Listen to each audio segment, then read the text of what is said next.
foremost, I want to say greetings to all of you from Bangalore. Most of you are in Bangalore where it's afternoon, so it seems appropriate that I should wish you good afternoon, although it's the morning here. I want to thank you for attending this webinar. It's the culmination of 3 weeks, and it hasn't been an easy 3 weeks for me. And I'm an old dog. I am 77, and I have learned some new tricks. And it hasn't been easy, as I said, but now that I've learned some new tricks, I'm hoping to learn more tricks. Now, most of you don't know that I'm actually one of you. I am Malaysian. So how did I get to come to India? In 1998, I came to India to start a social project. And while I was here, I landed in a gym. I had a casual conversation with a woman at the gym who was working out very exhaustively, and I was impressed with the way she worked. And so I said, I'm impressed with what you're doing. And 3 months later, I got married to her because I was driven by fear because her parents had arranged another man to marry her. So I thought I will nip it in the bud. I have a 10-year-old daughter, and I would say woman power has kept me here for the last 23 years. Having said that, despite being here for 23 years, I would say that Malaysia will always be my first home. Nurul has very kindly agreed to assist me with the webinar, and I thank her. She's been my anchor. Without her, this wouldn't have been possible. Now, I want to start off the seminar by doing an exercise that is at least meaningful to me, and that's a gratitude exercise. I want you to reflect today on what is it, the one thing that you are grateful for. What is the one thing in your life that you are grateful for? And I would appreciate if that could be entered into the chat box.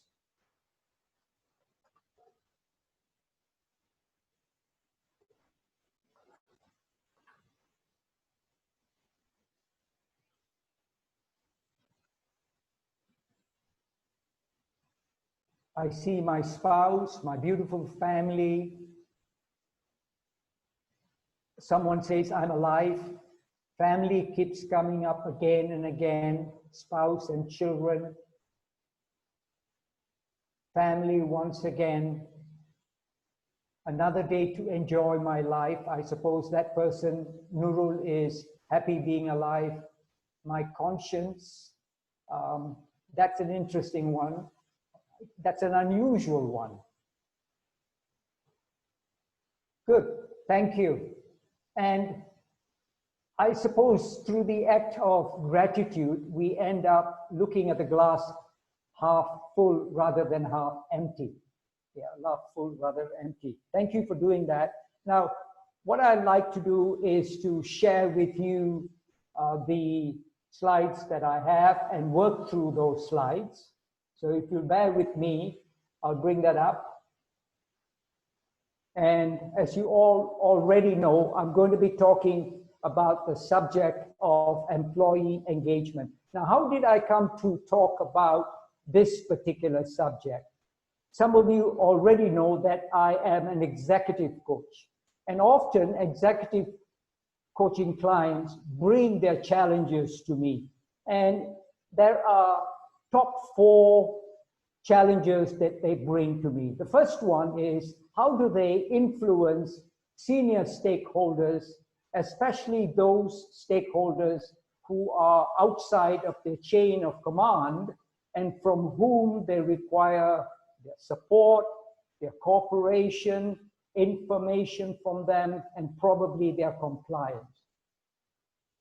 The second challenge they bring to me is how can they look at things through a strategic lens? And rather than being on the dance floor, how could they be on the balcony so they get a big picture view and also take a long-term outlook?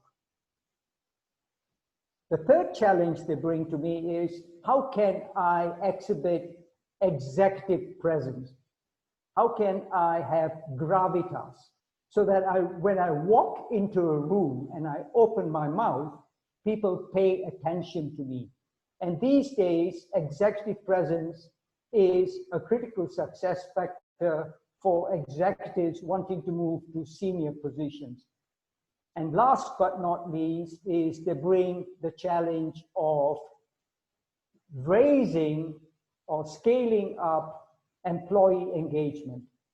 And for many of them, employee engagement is a source of frustration, and they seek to understand how to bring about change in their employees.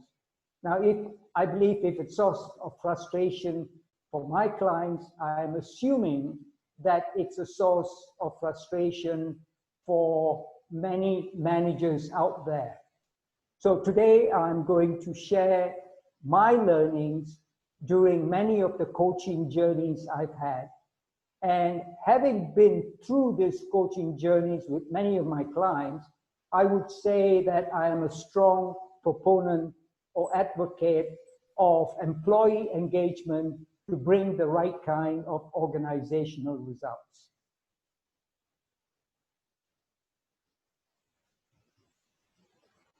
So today, this is going to be the agenda. Firstly, I'm going to define what engaged employees would look like. What would be the characteristics so that I would get everybody on the same page.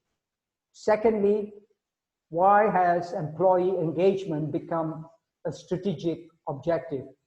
And to whom is it particularly important? To whom is it a strategic objective?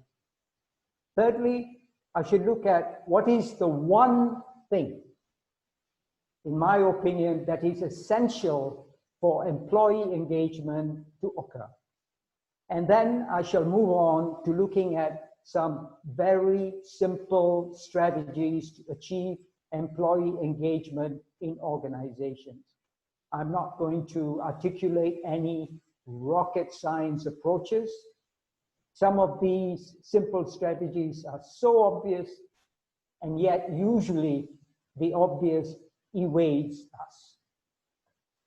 Now, before I move on, can you get into your chat box and enter what you believe is one key characteristic of an engaged employee? What is the one key characteristic of an engaged employee?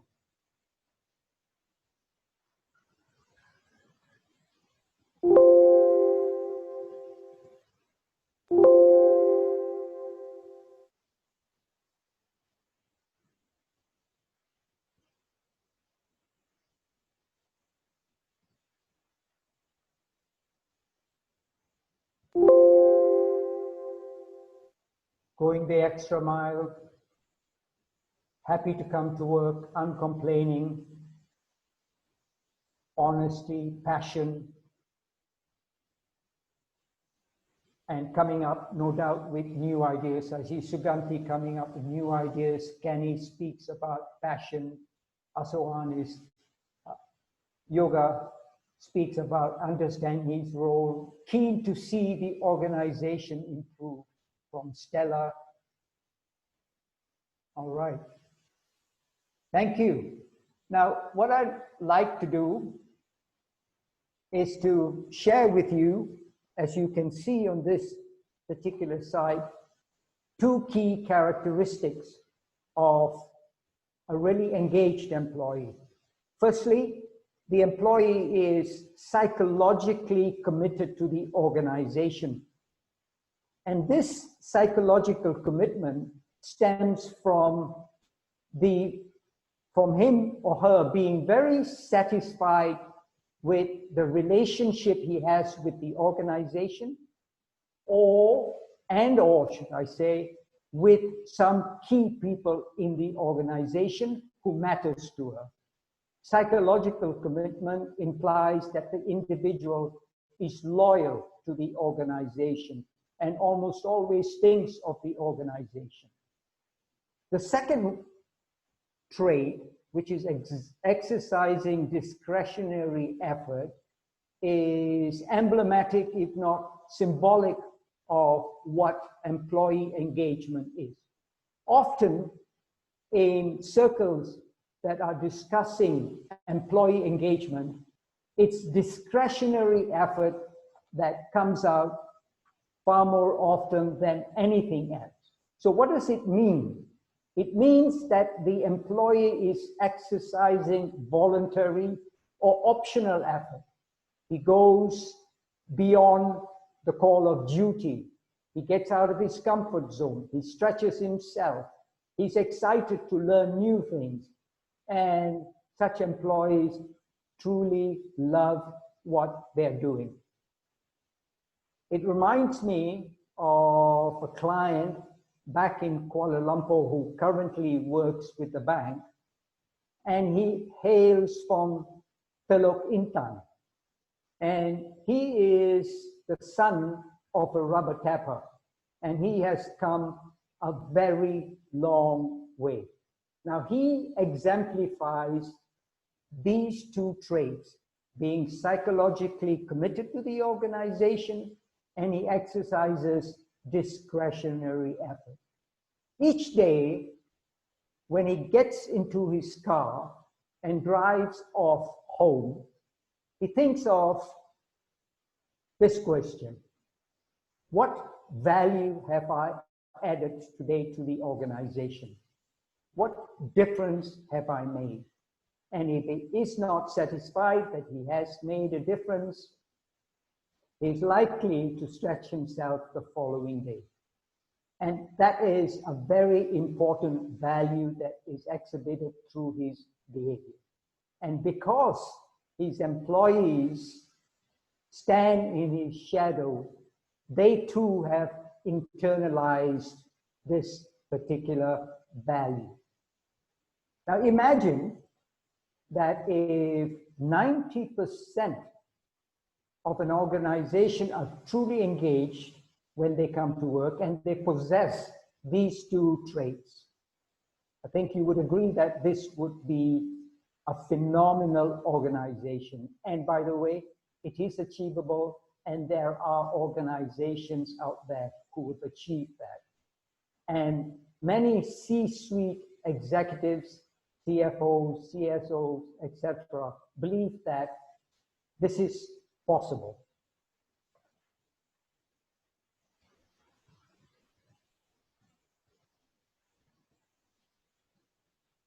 This was a recent poll that was done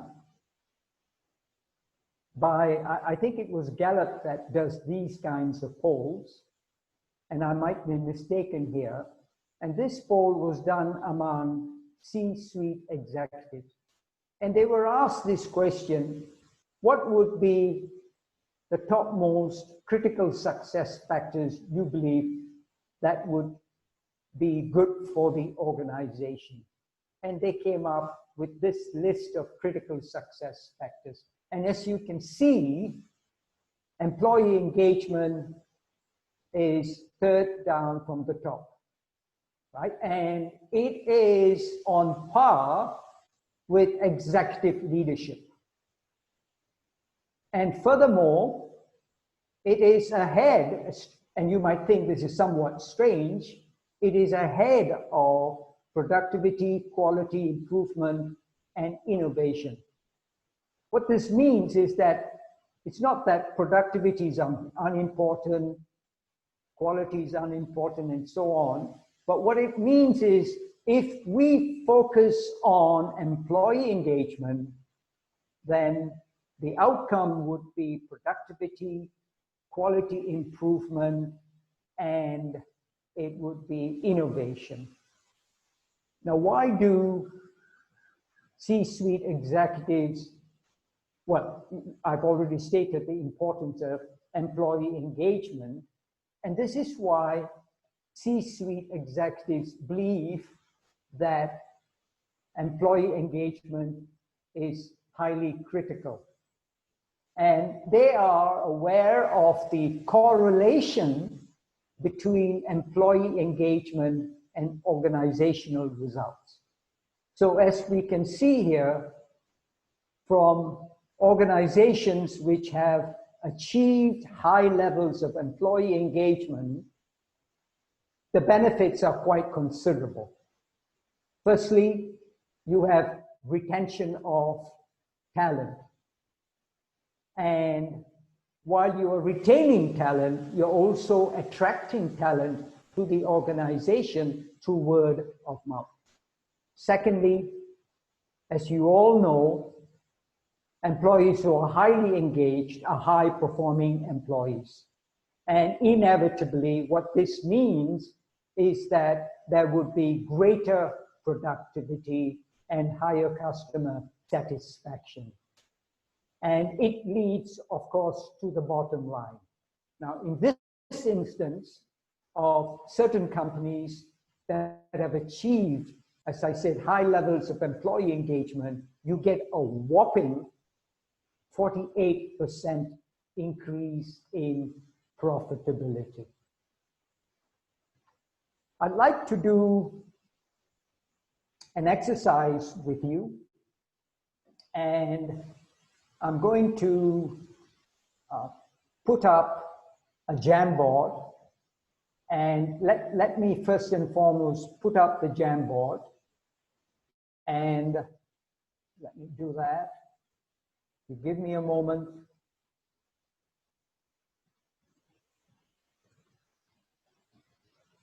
All right, so do you see the Jamboard? If you do see the Jamboard, could you key in yes into the chat box, please?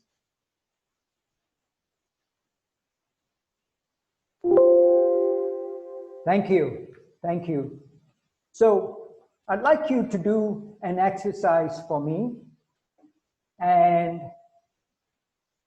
I realize that some of you have been in organizations many years back and you are very much on your own. And for those of you, I want you to think back about your experience of employee engagement. For those who are currently in organizations and are people manager, I want you to think about your recent experience. Now, let us imagine that you have 10 employees. That's all you have. And I want you to reflect on those 10 employees and distribute them in these boxes. Distribute them. So let me, before you do that, let me define the 3 boxes. The first box, which is in blue, is for people who are fully engaged. Right? They enjoy doing what they do. They are psychologically committed. They exercise discretionary effort. Whereas the orange box is for those who only do what is just expected of them. They don't stretch themselves, they don't go the extra mile. And the red box is for those who are actively disengaged and have checked out and are looking for a new job. So if you have 10 employees, how would you distribute them? So could you get a pen and enter the 3 numbers by distributing the 10 people across the 3 buckets, please?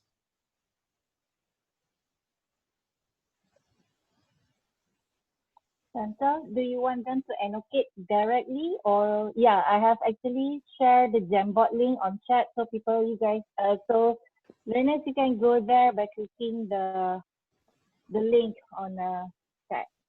Yeah. Yeah, you can do both. You can go to the link or you can annotate directly, please. Yes. So remember, you have to distribute 10 employees across 3 boards, or 3 buckets, I'm sorry.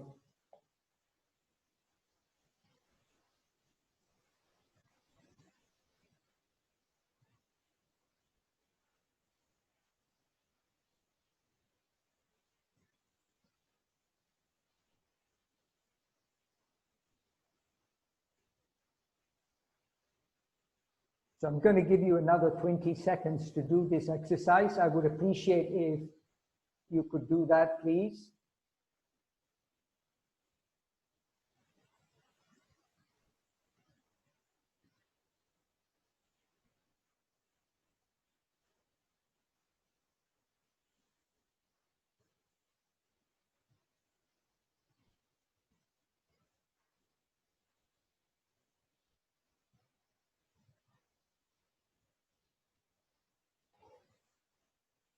So I'm going to give a count of 10, 9, 8, 7, 6, 5, 4, 3, 2, 1. All right. Thank you. Thank you. So what I'm going to do is I'm going to compare the numbers that you have provided to me with numbers that are based on a recent survey. And we have this poll that was done somewhat recently. And what it indicates is out of 10 employees, you have 3 employees who are psychologically committed, who are exercising discretionary effort. And these are the employees with the paddles in their hand. Then you have the employees who only do what is expected of them. And they are not psychologically committed. They will not exhibit discretionary effort. And note that they do not have paddles in their hands, and they are there for the ride. You know, they are kind of enjoying the scenery.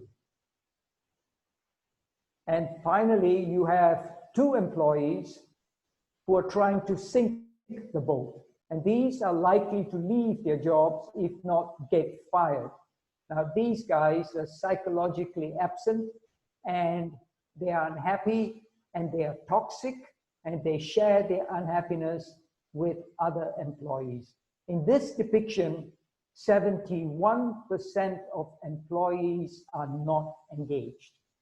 And the most recent Gallup poll says 85% of employees are not engaged. So the situation has actually got worse, not better. And we need to kind of understand why it's really got worse. And I want to once again draw on your experience, your understanding of why this might be the case. So what I'm going to do is I'm going to conduct a poll, and Nurul is going to help me with the poll. Nurul, would you help me with the poll, please? Thank you. So what I'd like you to do is to respond to the question, what adversely impacts an employee's engagement? And I would ask you to select one of the options that is presented to you that could adversely impact an employee. So would you please do that?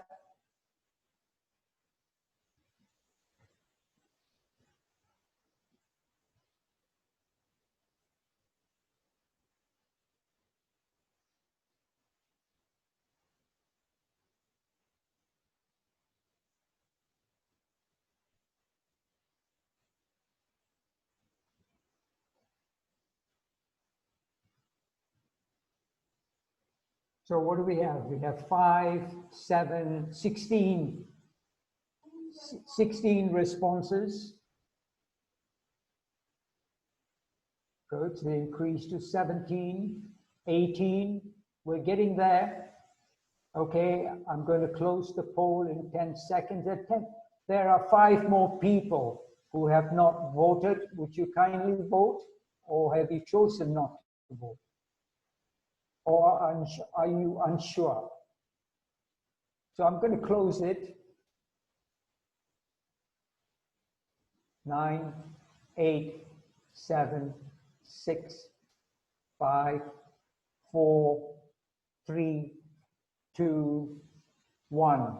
Thank you. Thanks for polling. And I think this is very revealing. And can we share the results, please? Oh, well, we do have the results. So 43% of you say that it's a disengaged line manager, and 26% of you say that employees are not clear of their objectives and they're somewhat confused, and this could lead to disengagement. Right, thank you very much. And I'm going to close this. Nurul, I'm going to close this. And I'm going to go on to my next slide, which is quite revealing. What it says, and this is in line with what many of you have said, right? 43% of you have said that Sorry, yes. I have to stop you there. You need to share your PowerPoint. All right, now you are okay. sharing. All right, okay, okay. Thank you. Okay.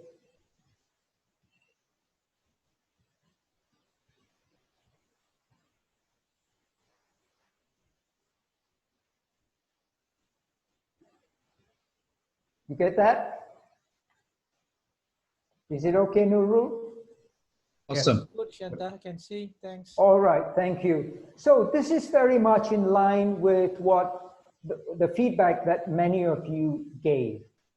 What it says is that the relationship with the line manager is pivotal. It is the essential condition for employee engagement. If the relationship with the manager sucks, then employee engagement will also suck. Now here we have an example of a manager who is neither engaging nor mindful. Now this manager will not have a relationship with the employee. And in this instance, if this situation is repeated enough times, it's likely when the employee has really important information, he says, why bother? Why do I even have to go up to him to be ignored? He doesn't even know that I exist. So it is inevitable that disengaged managers will lead to disengaged employees. And as I said earlier, when you have a disengaged manager, the relationship sucks. So does employee engagement. Another survey that was done by Gallup shows that a total of 65% of managers are disengaged from their directs. Now that, for me, is a shocking number. And then again, it isn't very surprising.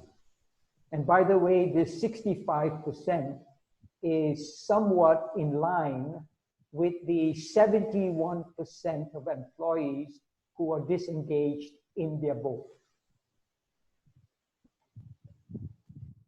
Now, you may be familiar with Victor Lipman, who is an author and speaker and who pays special attention to mindfulness in management, came up with a now very famous adage. that we all know, I'm sure, that employees don't leave organizations, they leave managers. I'd like to do an exercise with you, once again, drawing on your experience. I know that many of you have years of experience and you have been in the corporate world. And if I sum up the total number of years you've been in the corporate world, it will be quite substantial. So I'm going to break you up into groups, and Nurul is going to do that for me. But before she does that for me, what is going to be the exercise? You're going to be broken up into virtual rooms. You're going to very quickly exchange pleasantries, and you are going to respond to this question. What is the one key way to improve employee engagement?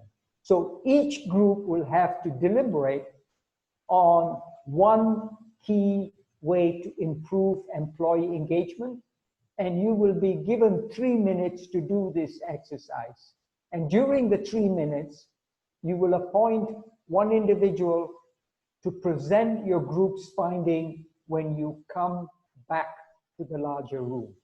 And I'm hoping that that individual will unmute and speak through the mic. So we'll begin with room 1, followed by room 2, and then we'll move on to room 3. So is that fairly clear? I'd like to ensure that you have clarity as to what you will do. And could you enter yes or no into the chat box, please?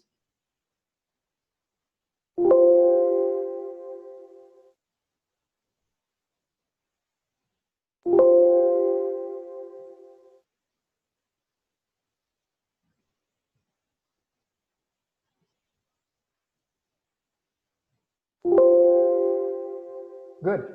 So there is clarity. Nurul, could you do the needful, please?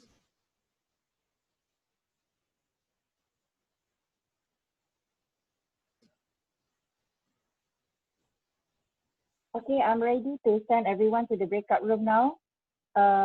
Yeah. Hang on. Okay.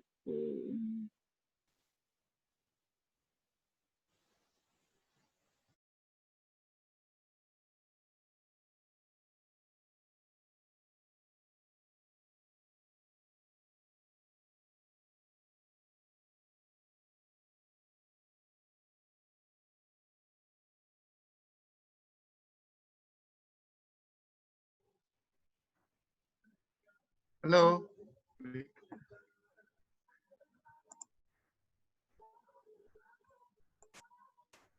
Hey. Hello. Hey.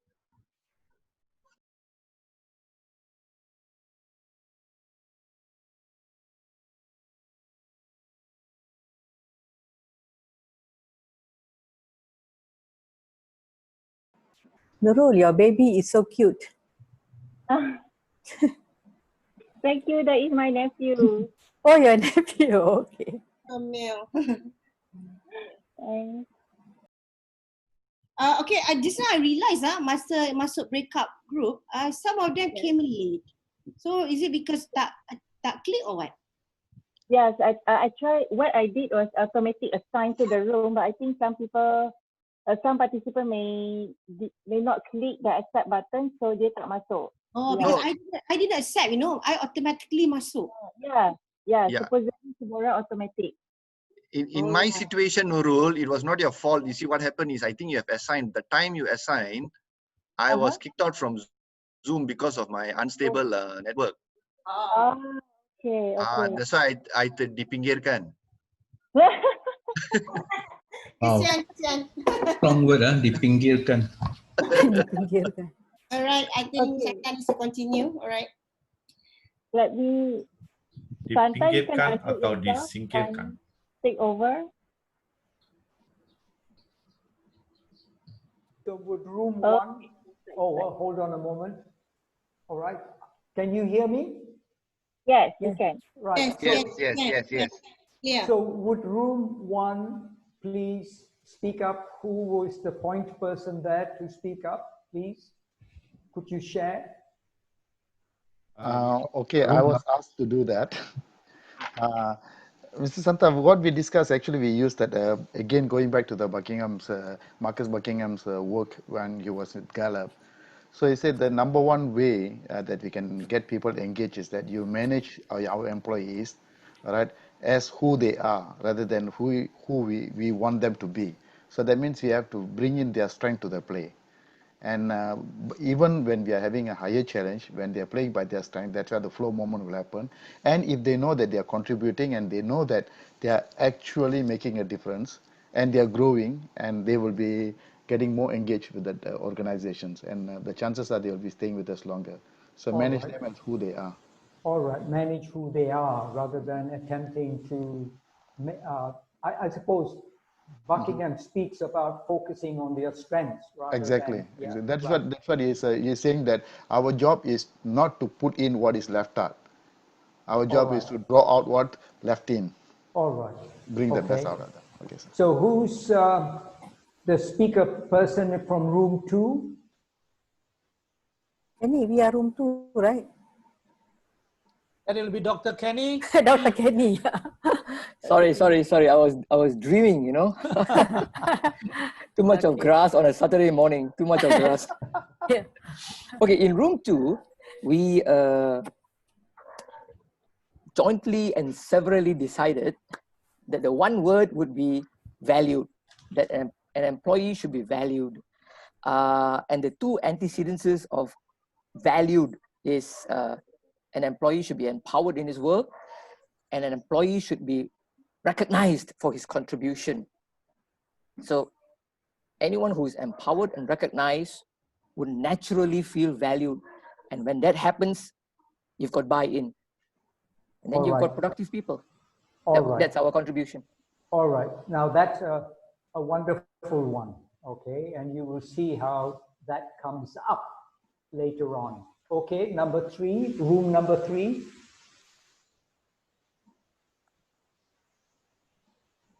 I think that was us, Shanta. This is Suganti here. Hi, Suganti. Hi. So we actually spoke about the employees being able to understand the big picture of the organization, how their role contributes towards that big picture, in meeting that big picture, and the value they bring to the table. And how we agreed was there should be a communication structure. So it could be town halls, it could be one-on-ones with the manager. It has to cascade through the organization, that people feel that the work that they are doing to deliver towards the organizational goals.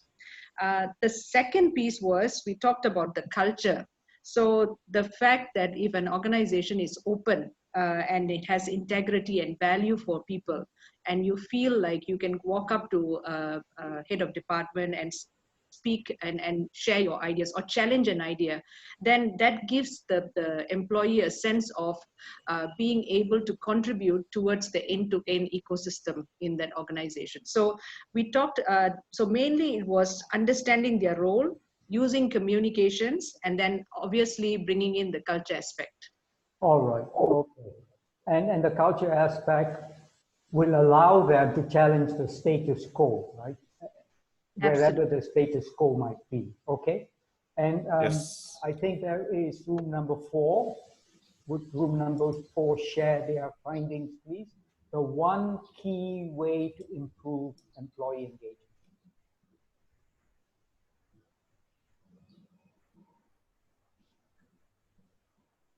Wasn't there a room 4? We can't remember our room, but since no one is talking, then I guess that must be my room then. Please, David.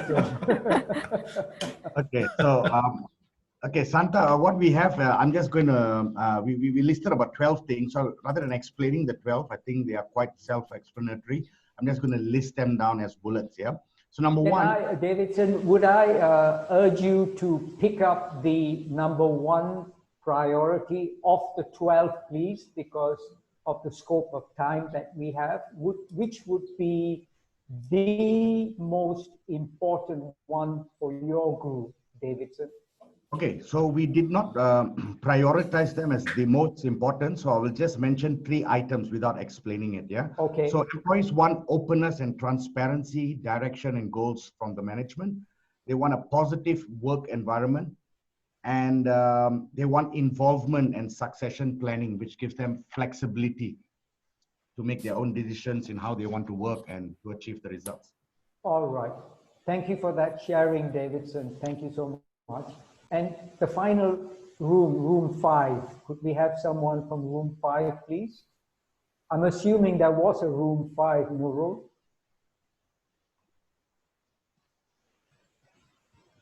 Was there a room 5? Yes, there is. Yeah. Okay. Room 5 is Asuhan, Ellie, Calvin, and Sonia.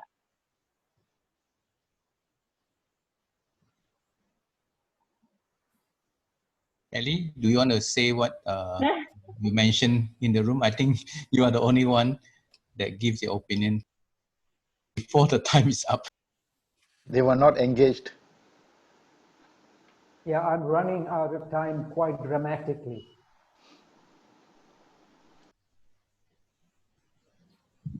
Oops. Ellie, are you there, Ellie? No. No? All right. No. All right. So, good. Now, by the way, thank you very much for sharing. I'd like to go back to my slides and speak of my slides. So, there have been many things that have been said. They've all been very valuable. Now, the secret to employee engagement is not really about the employees. It really is about the manager. And it all falls upon the manager. If you remember, the manager's relationship with the employee is pivotal. If the managers don't change themselves, any attempt to change the employees will fail. The first things that managers have to believe in is the very strong correlation between employee engagement and their own success. Right? It is they have to believe in the correlation between their own objectives and achievement of their own objectives and employee engagement. Now, when they do believe that, then they do believe in doing something about employee engagement. The second thing that managers have to do, and this I want to emphasize very strongly, is to change their mindset, without which engagement employees will not occur. Now, they will have to acquire the mindset of the servant leader, the servant leader. Now, one characteristic of the servant leader is that servant leaders care about their subordinates and believe that when they do care about the subordinates will care about the organizational objectives. They ensure that each team member possesses the capabilities to do their best work, but also enjoy the work. Another very important trait of the servant leader is integrity. And I don't mean integrity in the conventional sense of not lying, but I mean that and not being dishonest, but I mean here that they mean what they say. They walk their talk. So if they say to you, leave it to me, I'll take care of it, you can be assured they will take care of it and come back to you and let you know that that's been taken care of. And a servant leader could say to a subordinate way down the hierarchy, let's block some time so that you could come and meet with me at 3 p.m. And that servant leader gets a call from his boss who says to him, I want you to meet me at 3 p.m., please. The servant leader is likely to say, I'm sorry, I really have a very important meeting. may I meet you, or rather, I will meet you after 3, please. This is really very important to me. Now, this kind of integrity demonstrates that the subordinate is his most important asset.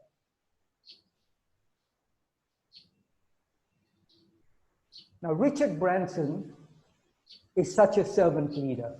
He captures the mindset of the servant leader in this quotation. And wherever he goes, he never fails to carry a notepad and a pen with him when he's on the front line.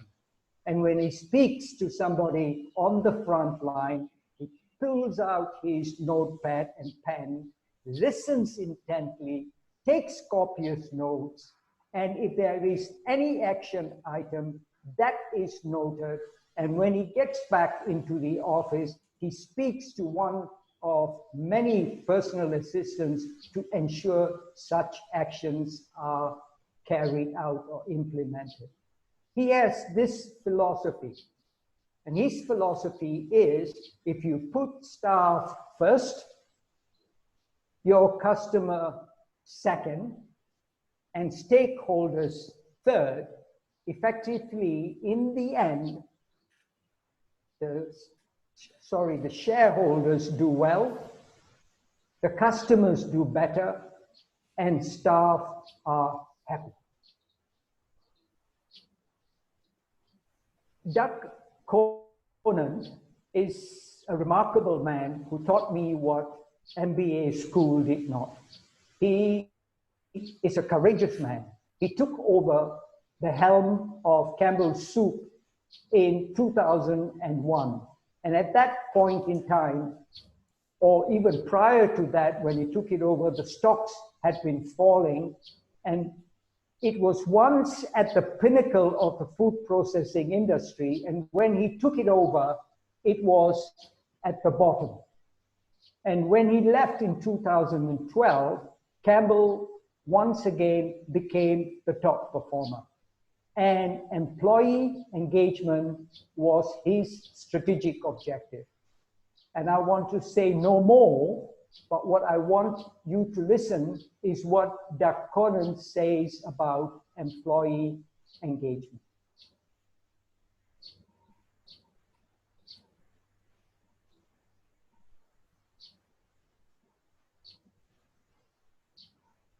Sorry.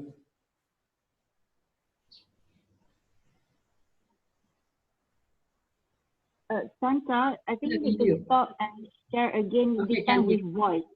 Yeah. Sorry.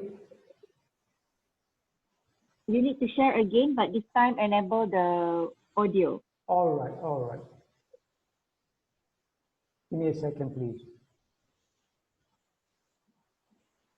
Okay.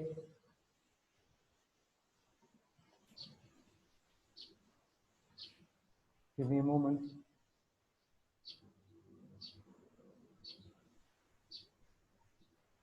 All right. I get it.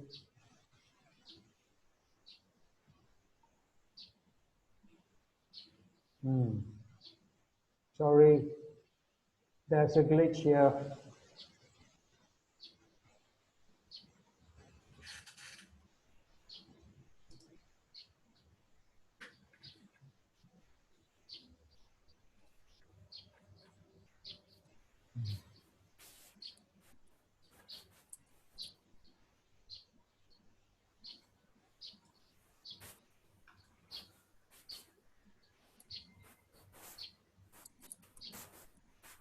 Sorry about that.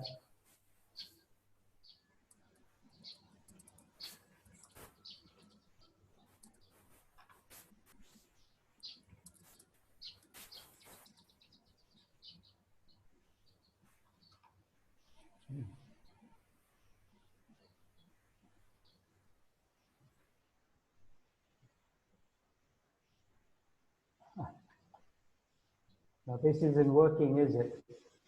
Just give me a second, please.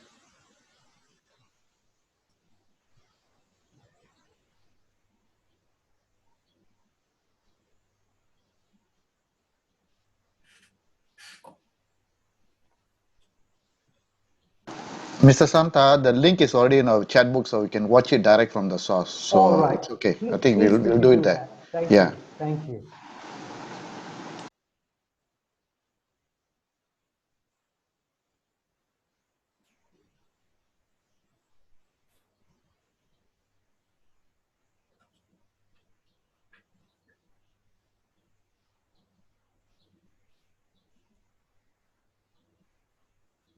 With Doug Cohen, who just stepped down as CEO of the Tampa City. Doug, thanks so much for coming in. Thank you. So you have a great story, Campbell's, when you were there about turning around the engagement, employee engagement of that company. Tell us what happened. Well, we were at the time, this was back in 2001, a very toxic culture where a lot of people had been let go, and we had a very low trust environment.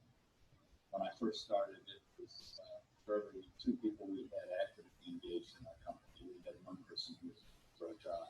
So fundamentally, we had 14,000 people working and 6,000 people looking for jobs. And since I've been there, since our team has really tackled this issue, we now have 17 people widely engaged for every 1 person who's on. And that is at world-class levels. So it's been a wonderful story. I think it's foundational for a high-performance company. You cannot expect to perform at a high level unless people are personally engaged. And they're not going to be personally engaged unless they genuinely believe that you are personally engaged and trying to make their lives better. You have written on HBR.org about part of that, which is declaring yourself. What do you mean by that?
Do you see the slide now, Nurul?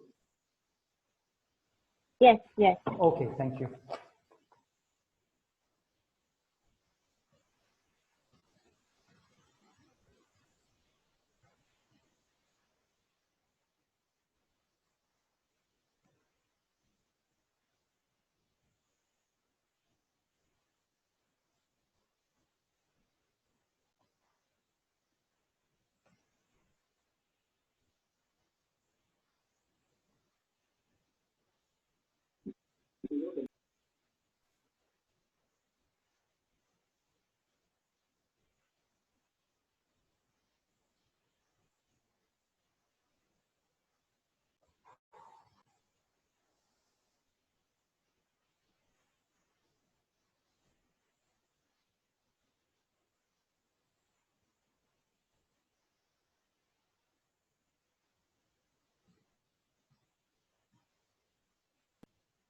Santa, would you like to continue?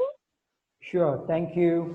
I hope you enjoyed the video, and You can see how Doug Conan emphasized on employee engagement, and he got himself involved in a very personal way.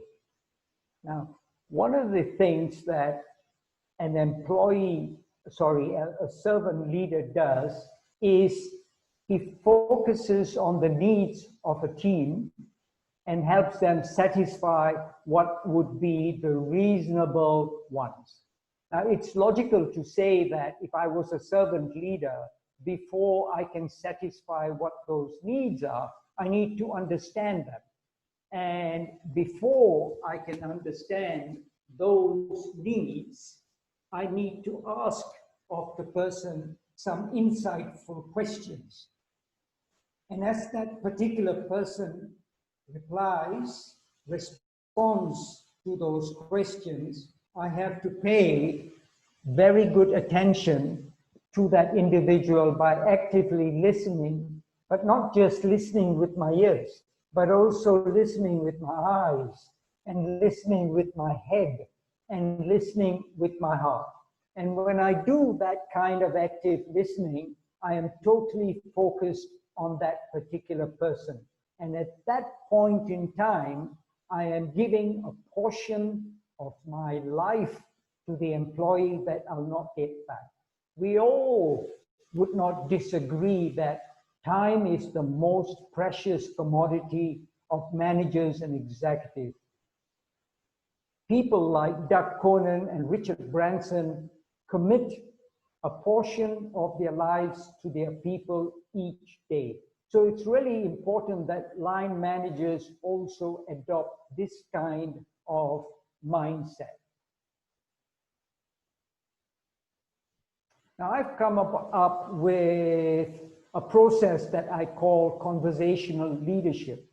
But before I introduce you to conversational leadership, let's look at what we are saying about the line manager, whose relationship with the team member is pivotal. Firstly, the line manager has to accept that there is a correlation between his success and employee engagement.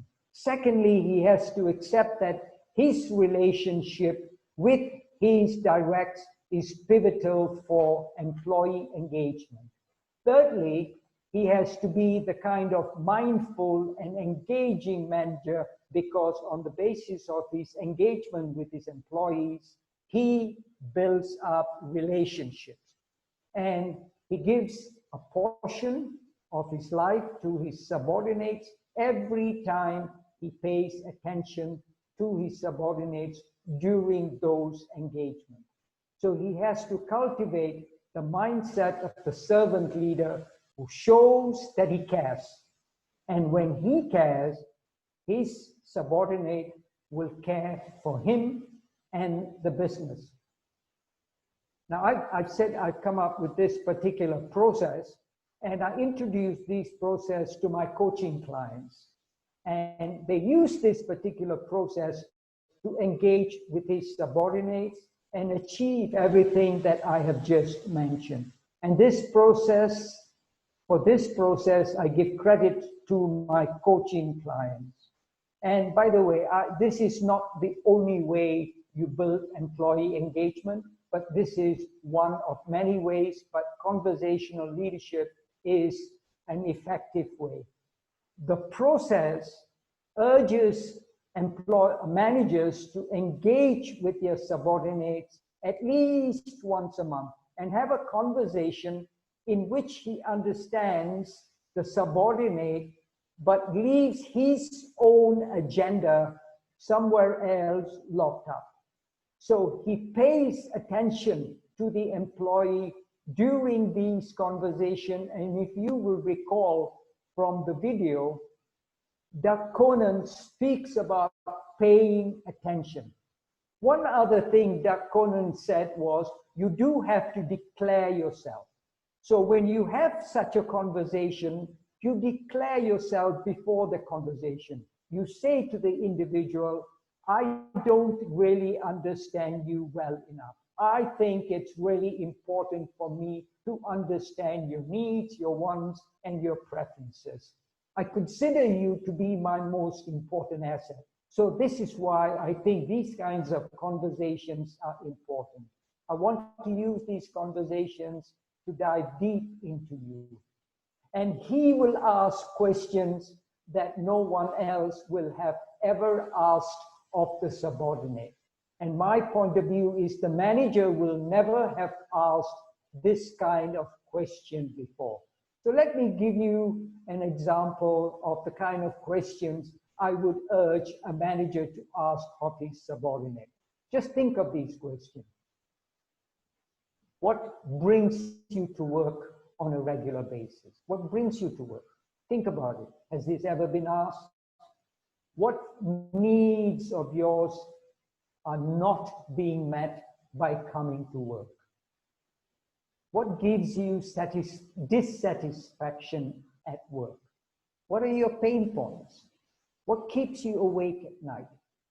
Right? None of these questions touch on problems in the organization, issues, timelines, deliverables at all. And there have been feedback provided to me by managers.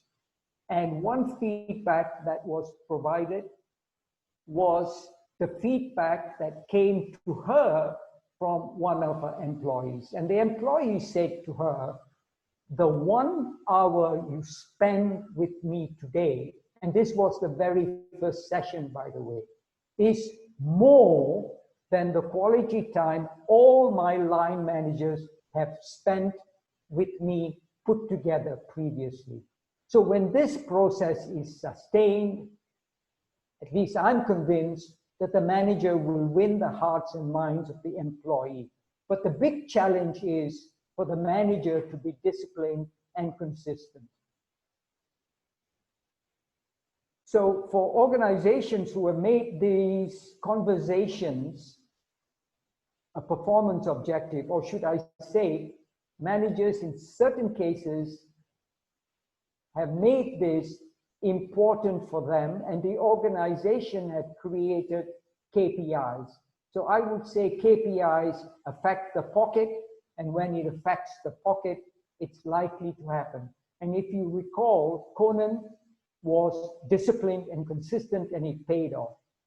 Now, I've used the word leadership together with the word conversational to define the process, to name the process. As you may know, the essence of leadership, the conventional definition of leadership, is the ability to influence others to do what they would not otherwise do. So through conversations, managers are going to influence unconscious change in the subordinates. And the unconscious outcomes will be these. There will be loyalty to the manager, the employee will trust the manager, and there will be respect. Now, no employee is going to the manager and say, I'm loyal to you, I trust you, I respect you, but these will be demonstrated through their behaviors.